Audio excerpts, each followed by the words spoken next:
திராவிட முன்னேற்றக் கழகம் என்கிற ஆல விருட்சத்தை தாங்கி பிடித்து நிலைநாட்டிக் கொண்டிருக்கின்ற கழக காவல் தெய்வங்களான இதய தெய்வம் டாக்டர் புரட்சித் தலைவர் மற்றும் இதய தெய்வம் டாக்டர் புரட்சித் தலைவியின் ரத்தத்தின் ரத்தமான உடன்பிறப்புகளே, சகோதர சகோதரிகளே, தாய்மார்களே, உங்கள் அனைவருக்கும் என் வணக்கம். பாரதி திமுகவுடைய செய்தி தொடர்பாளராக பார்க்கப்படுகின்ற, அது மட்டும் இல்லாமல் திமுகவில் மூத்த தலைவராக கருதப்படுகின்ற ஆர்.எஸ். பாரதி அம்மா உணவகத்தை பற்றி அவருடைய கட்சி கூட்டத்தில் பேசியிருக்கிறார். அதில் அந்த அம்மாவே போயிடுச்சு, அந்த அம்மா உணவை பற்றி என்ன பண்ண போறோம் அப்படின்னு பேசியிருக்கார். இதில் யார் சாப்பிட்றாங்க? இதில் சாப்பிடக்கூடியவர்கள் யார் அப்படின்னா, வட மாநிலத்திலிருந்து வரக்கூடியவர்கள் தான் சாப்பிட்டு போகிறான், அதனால் இது எதுக்கு தேவையில்லை அப்படின்னு பொருள்பட பேசியிருக்கிறார். நாம் உள்ளபடியே ஆர்.எஸ். பாரதியை பார்த்து கேட்கக்கூடிய கேள்வி, அதான் கருணாநிதியே போயாச்சே, கருணாநிதி போய் கருணாநிதியை புதைச்சி கடந்த 6 ஆண்டுகளாக அங்கே நீங்கள் தயிர் வடை படையில் தான் வச்சுக்கிட்டு இருக்கீங்களே, அப்புறம் எதுக்காக கருணாநிதி குடும்பத்தை கட்டிக்கொண்டு அழுகிறீர்கள்?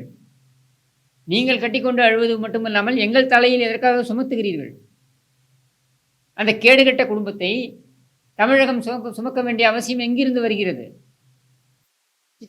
அம்மா அவர்கள் இந்த அம்மா உணவகம் என்று கொண்டு வந்த பொழுது இது என்ன அதிமுக காரங்களுக்கு மட்டும் கொண்டு வந்தாரா? ஏழை எளிய பாமர மக்களுக்காக என்று கொண்டு வந்தார். அது அதிமுகவில் மட்டும்தான் சாத்தியம்.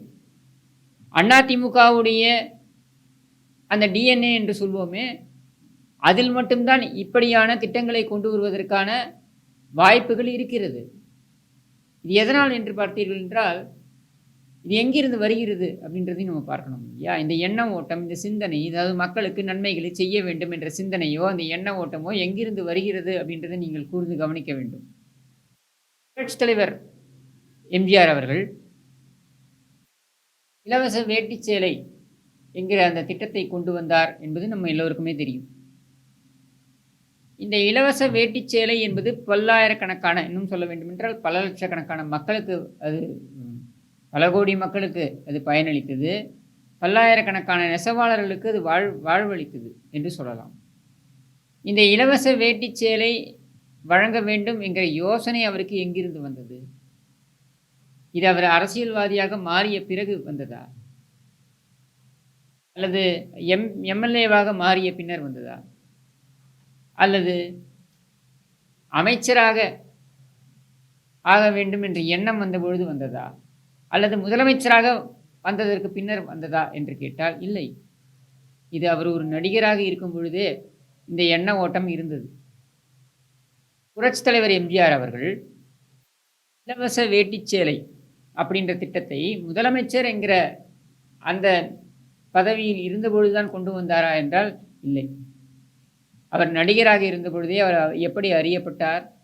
ஒவ்வொரு ஆண்டும் பொங்கல் சமயத்தில் தன்னுடைய அந்த ஜீப் ஒன்றை வைத்துக்கொண்டு அது முழுக்க வேட்டி சேலையை நிரப்பி இதை கொண்டு போய் அவருடைய திரைப்படங்களில் நடிக்கக்கூடிய, அவருடைய தயாரிப்பு நிறுவனத்தில் இருக்கக்கூடிய ஊழியர்கள் முதற்கொண்டு அவருடைய திரைப்படத்தில் நடிக்கக்கூடிய கடைநிலை ஊழியர்களிலிருந்து நடித்த சக நடிகையர்கள் வரைக்கும் அனைவருக்கும் கொண்டு போய் கொடுப்பார். ஒவ்வொரு பொங்கல் பொழுதும் இதை செய்வார். இதை செய்ததனால்தான்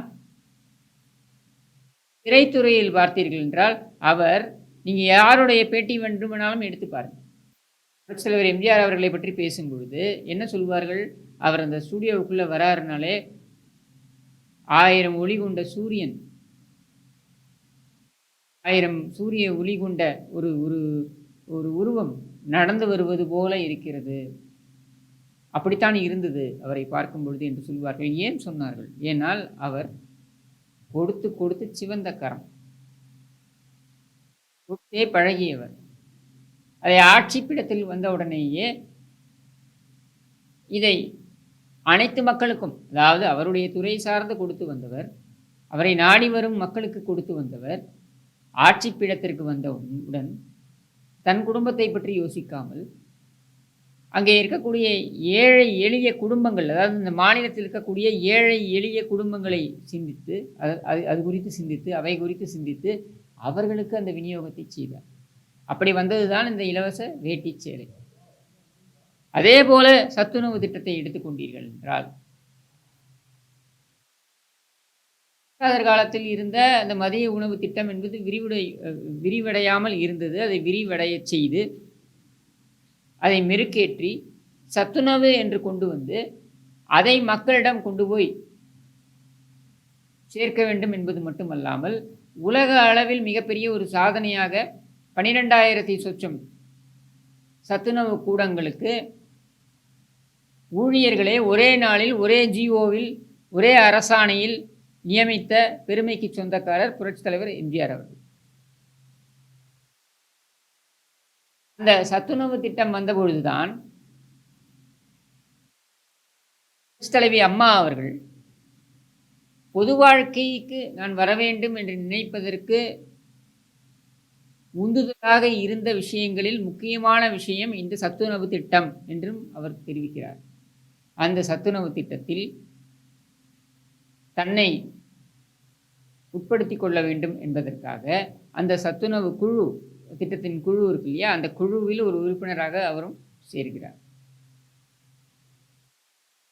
இப்பொழுது இருந்த ஐநாவுடைய அந்த உலக WHO, அது மட்டும் இல்லாமல் அந்த ஐநாவுடைய நிறுவனங்களிலிருந்து இவர்கள் இந்த திட்டம் எந்த அளவிற்கு பயனளித்திருக்கிறது அப்படின்றதை ஆய்வு மேற்கொள்வதற்கு ஒரு குழு அனுப்பப்பட்டு அந்த சர்வதேச குழு ஒரு ஆய்வறிக்கையை சமர்ப்பிக்கிறது. அதில் பார்த்தோம்னா இந்த சத்துணவு திட்டம் வந்ததற்கு பின்னர்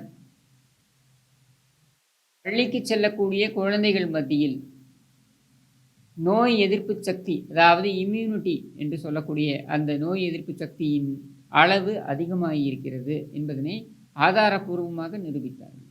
அதுவரையில் தட்டேந்த வைத்து விட்டார் எம்ஜிஆர் என்று விமர்சித்த கருணாநிதி வகையறாக்கள், கருணாநிதி அதைத்தான் சொன்னார், பள்ளி குழந்தைகளை தட்டேந்த வைத்து விட்டார் எம்ஜிஆர் என்று விமர்சனம் செய்தார். அப்படியாக விமர்சனம் செய்தவர்கள் வாயடைத்து போனார்கள். இது எதற்காக இங்கே பதிவு செய்கிறேன் என்றால், ஒவ்வொரு முறை இது போன்ற திட்டங்கள், மக்கள் நலன் சார்ந்த திட்டங்கள் கொண்டு வரப்படும் பொழுதும் அதை எள்ளி நகையாடுவது என்பது கருணாநிதி துவங்கி RS பாரதி வரையில் திமுக தரப்பிலிருந்து இது நடந்து கொண்டுதான் இருக்கிறது. புரட்சித் தலைவி அம்மா அவர்களை எடுத்துக்கொண்டீர்கள் என்றால் நான் எப்பொழுதும் சொல்வது உண்டு, அவருடைய திரைத்துறையில் 1972ஆம் ஆண்டு பேரறிஞர் அண்ணா பிறந்த நாளான செப்டம்பர் 15ஆம் தேதி அன்னமிட்ட கை என்று அவருடைய திரைப்படம் வெளிவருகிறது. அந்த திரைப்படத்தில் ஒரு பாடல், 16 வயதினிலே 17 பிள்ளையம்மா தாயாகவில்லை என்றாலும் தாலாட்டு பாடுகிறேன் என்று பொருள்பட அந்த பாடல் வரும். அது அவருடைய வாழ்நாள் முழுவதும் நின்று நிலைத்தது என்றுதான் சொல்ல வேண்டும். அது விதியின் விளையாட்டு என்று கூட எடுத்துக்கொள்ளலாம். என்று வாரிசுகள் இல்லை என்றாலும் கூட மக்களையெல்லாம் தன்னுடைய பிள்ளைகளாகவும் தன்னுடைய பெற்றோராகவும் தன்னுடைய சகோதரர்களாகவும் அவரை ஏற்றுக்கொண்டு வாழ்ந்தார். அதனால்தான் மக்களால் நான், மக்களுக்காகவே நான் என்று இறுதி வரை பேசிவிட்டு சென்றார். அவர் பேசிவிட்டு சென்றதோடு மட்டுமல்லாமல் அதற்கேற்ப செயலிலும் காட்டினார். அப்படியாக வந்ததுதான் இந்த அம்மா உணவகம். தொட்டில் குழந்தை திட்டத்திலிருந்து ஆரம்பித்து அம்மா உணவகம் வரை தாலிக்கு தங்கம், பெண்களுக்கு சிறப்பு சலுகைகள், இலவச மிக்சி கிரைண்டர் என்று எண்ணற்ற திட்டங்கள், இலவச கறவை மாடுகள், ஆடு போன்றவை என்று எண்ணற்ற திட்டங்கள். இந்த ஒவ்வொரு திட்டத்துக்குள்ளும் நீங்கள் போனீங்கன்னாக்கா இலவச லேப்டாப், இலவச சைக்கிள், ஒவ்வொன்றிற்குள்ளும் நீங்கள் சென்றீர்கள் என்றால் தொலைநோக்கு பார்வையுடன் வகுக்கப்பட்ட திட்டமாக இருக்க முடியும். என்னுடைய உறவினர்கள் சில பேர் வந்திருந்தாங்க, அமெரிக்காவிலிருந்து வந்திருந்தாங்க. அவங்க பார்த்தீங்கன்னா என்னிடம் பேசும்பொழுது, தமிழகம் என்ன எப்ப பார்த்தாலும் எது எடுத்தாலும் ஃப்ரீ. இப்படியே இருந்துட்டாங்க அப்படின்னு சொல்லிட்டு. நான் அவர்களிடம் சொன்னேன். நீங்கள் எல்லோரும் வசதியாக அமெரிக்காவில் வாழ்ந்து கொண்டிருக்கிறீர்கள். நீங்கள் இங்கே வரும்பொழுது, இங்கே இருக்கக்கூடிய பாமர மக்களுடைய பிரச்சனை என்ன என்பது தெரிவதற்கு உங்களுக்கு வாய்ப்பே கிடையாது. ஏனென்றால் அவர்களை நீங்கள் அருகாமையில் கூட பார்க்க வாய்ப்பு கிடையாது. அங்கேருந்து நீங்க வருவீங்க, சொஃபிஸ்டிகேட்டடா இங்கேயும் தங்குவீங்க, 4 இடத்துக்கு டூர் போவீங்க, 4 ஃபங்ஷன்ஸ் அட்டெண்ட் பண்ணுவீங்க. அதோட கிளம்பி போயிடுவீங்க. இங்க இருக்கக்கூடிய அன்றாட காட்சிகள், இங்க இருக்கக்கூடிய ஏழை எளிய மக்கள், அதில் முக்கியமாக பெண்கள், அவர்கள் தினம் தினம் சந்திக்கக்கூடிய பிரச்சனைகள் என்ன என்று உங்களுக்கு தெரியுமா என்றால் தெரிய வாய்ப்பு கிடையாது. எங்காவது படித்து தெரிந்து கொள்ளலாம், அல்ல ஏதாவது ஒரு சில காணொளிகளை பார்த்து தெரிந்து கொள்ளலாம். மற்றபடி நேரடி அனுபவம் உங்களுக்கு இருக்க முடியுமா என்றால் இருக்காது. அப்போ ஒரு பெண் குடும்ப தலைவியாக இருந்து குடும்ப பாரத்தை சுமந்து பொருளாதார ரீதியாக அந்த குடும்பத்தை சுமக்க வேண்டிய நிலைக்கு தள்ளப்படுகின்ற ஒரு சூழல் இருக்கும் பொழுது, அந்த பெண்ணிற்கு ஒரு மிக்சியோ ஒரு கிரைண்டரோ அது கொடுக்கக்கூடிய பலன் என்ன என்பது உங்களுக்கு புரிய வாய்ப்பே கிடையாது. எந்த அளவிற்கு அவருக்கு அந்த உத்வேகத்தை அளிக்கும். அது மட்டும் இல்லாமல் அது எந்த அளவுக்கு அவரை உதவும், அது ஒவ்வொரு நாளும் அவருடைய பணிகளை எந்த அளவுக்கு பணிச்சுமையை குறைக்கும் என்பதை பற்றி புரிந்து கொள்வதற்கு உங்களால் முடியாது. அதுபோல தான் தொட்டில் குழந்தை திட்டத்தை எடுத்துக்கிட்டீங்கன்னாக்க, ஏன்னா இப்ப சமீபத்தில ஒரு பத்திரிகையில ஒரு செய்தி படித்தேன். இந்த தொட்டில் குழந்தை திட்டம் என்பது இப்பொழுது செயல் வடிவில் முழுவதுமாக கைவிடப்பட்டுள்ள காரணத்தினால் மீண்டும் பெண் சிசு கொலை என்பது தலை தூக்கி இருக்கிறது என்பதை படிக்க நேர்ந்தது. இந்த தொட்டில் குழந்தை திட்டத்தால் பயனடைந்த குழந்தைகள் இன்றைக்கு வளர்ந்து திருமணமாகி அவர்களுக்கு குழந்தை பிறந்து அவர்கள் நல்ல நிலையில் இன்னைக்கு செட்டில் ஆகி இருக்காங்கன்றதை நம்மால் பார்க்க முடிகிறது. அவர்கள் எல்லோரும் நன்றி உணர்வுடன் நினைத்து பார்க்கிறார்கள். யாரை நினைத்து பார்க்கிறார்கள்? இதை கொண்டு வந்த புரட்சி தலைவி அம்மா அவர்களை நினைத்து பார்க்கிறார்கள். நான் சொன்னேன்ல, தாலாட்டு பாடுகிறேன் தாயாகவில்லையம்மா என்று சொன்னார். அந்த பாடல் இருந்தது என்று அவருடைய திரைப்படத்தில் அமைந்த பாடல். உண்மையிலேயே அவர் தாயாகி விட்டீர்கள் அம்மா என்றுதான் சொல்ல வேண்டும் அவரை பார்த்து. இப்படியான ஒரு மகத்தான திட்டமாக அது அமைந்தது. அப்படிப்பட்ட ஒரு திட்டம்தான் இந்த அம்மா உணவகம் கூட. எத்தனை ஏழை எளிய மக்கள் இங்கே பயனடைந்திருக்கிறார்கள். நீங்க சொல்லுங்க, புரட்சித் தலைவர் எம்ஜிஆர் அவர்களை பற்றி பேசும் பொழுது, அவர் வீட்டிற்கு யார் சென்றாலும் பசியுடன் திரும்பியது கிடையாது. யார் சென்றாலும் பசியாறி விட்டுத்தான் வந்திருக்கிறார்கள் என்பது வரலாறு. கருணாநிதி வீட்டுக்கு போய் நான் வயிறார சாப்பிட்டு விட்டு வந்தேன் என்று சொன்ன ஒரே ஒரு நபரை எனக்கு காட்டுங்கள். திமுகவுடைய அடிமட்ட தொண்டனில் ஒருவன் நான் கருணாநிதி வீட்டிற்கு சென்றேன், நான் வயிறார சாப்பிட்டேன் என்று சொல்லக்கூடிய ஒரே ஒரு நபரை நீங்க எனக்கு காட்டுங்கள். தினம் தினம் அங்கே தேவடு காத்த துரைமுருகனிலிருந்து சொல்லட்டும். என்ன தெரியுமா சொல்லுவாங்க? துரைமுருகன்லாம் பேட்டி எடுத்துக்கும் பொழுது, கருணாநிதி மீன் குழம்பு சாப்பிடுவார், ஏழம்மாள் ரொம்ப அழகாக அதை சமைப்பார், ஒரு இடத்தில் கூட எனக்கும் அதை தருவார் என்று சொன்னது கிடையாது. இதுதான் கருணாநிதி. பிறந்த நாள் வீட்டுக்கு போனாலும் சரி, இல்லை ஒரு நல்ல நாள் பொங்கல் அப்படின்னு சொல்லிட்டு வீட்டுக்கு போனாலும் சரி, பெரியவர்கள் எல்லாரும் நமக்கு பணம் கொடுப்பார்கள் அப்படின்னு நம்ம பார்த்துருக்கோம். ஆசீர்வதிப்பார்கள், நமக்கு பொருள்களோ பணமோ கிஃப்டோ ஏதோ ஒன்று கொடுப்பாங்கன்ட்டு. கருணாநிதி உண்டியலை குலுக்கி கொண்டு உட்கார்ந்துருப்பார். வந்தல்ல என்ன இருக்க போட்டு போ, பையில் இருப்பதையும் உருவி கொள்ளக்கூடிய ஒரு நபர் தான் கருணாநிதி. இப்போ இங்கே கேள்வி என்ன வருதுன்னா, கொடுக்க வேண்டும் என்று எண்ணம் கொண்டவர்கள் மக்கள் செல்வாக்கை அதிகமாக பெற்றிருப்பார்கள். அப்படியாக பெற்றிருப்பவர்களை பார்த்து வயிறு இருந்து RS போன்றவர்கள் உமிழ்கின்ற விஷம் கருத்து தான் இது போன்ற கருத்துக்கள். அந்த அம்மாவே போயிருச்சு, இது அம்மா உணவகம் எதுக்கு? நான் கேட்குறேன், எம்ஜிஆரே போயிட்டார், புரட்சித் தலைவர் எம்ஜிஆர் போயிட்டார், மக்கள் மனதில் வாழ்ந்து கொண்டிருக்கிறார். CV சண்முக அண்ணன் கேட்ட மாதிரி, உனக்கு தைரியம் இருந்தால் சத்துணவு திட்டத்தை வேண்டான்னு சொல்ல பார்க்கலாம். இல்லை உனக்கு தைரியம் இருந்தால், இன்னைக்கு நீங்கள் செயல் வடிவில் உண்மை நிலை பார்த்தீங்கன்னாக்கா அம்மா உணவும் ஆல்மோஸ்ட் மூடிட்டீங்க. நாங்கள் மூடுகிறோம் என்ற அறிவிப்பை அதிகாரப்பூர்வமாக அறிவியுங்கள், பார்க்கலாம். உங்களால் முடியுமா? நான் கேட்குறேன், RS பாரதியை பார்த்து கேட்குறேன். பில்கேட்ஸ் கருணாநிதி வீட்டில் சிற்றுண்டி உண்டு விட்டு சென்றார், பெருமை. அடுத்தது எனக்கு தெரிந்து அடுத்தது கருணாநிதி வீட்டில் சாப்பிட்டு போனவர் யாருன்னு பார்த்தீங்கன்னாக்கா பிரணாப் முகர்ஜி. பிரணாப் முகர்ஜி ஜனாதிபதி தேர்தலில் போட்டியிட்ட பொழுது அவருக்கு எதிராக கலாம் அவர்கள் போட்டியிட வைக்க வேண்டும் என்று முடிவெடுக்கப்பட்ட பொழுது, கலாம் என்றால் கலகம் என்று பொருள் என்று பேசியவர் கருணாநிதி. இதனால் அவர் மனதளவில் பாதிக்கப்பட்டு அவர் என்ன சொல்றார் அப்படின்னா, கலாம் நான் போட்டியிட விரும்பவில்லை. எப்பொழுது இங்கு ஒருமித்த கருத்து இல்லையோ அப்பொழுது நான் போட்டியிட விரும்பவில்லை என்று சொல்லி அவர் விலகிக் கொள்கிறார். விலகிக்கிறதுக்கு அப்புறம் நீங்க பார்த்தீங்கன்னாக்க, பிற்படுத்தப்பட்ட வகுப்பைச் சேர்ந்த பழங்குடி வகுப்பைச் சேர்ந்த பூர்ணோ சங்மா, பி.ஏ. சங்மா வேட்பாளராக நிறுத்தப்படுகிறார்.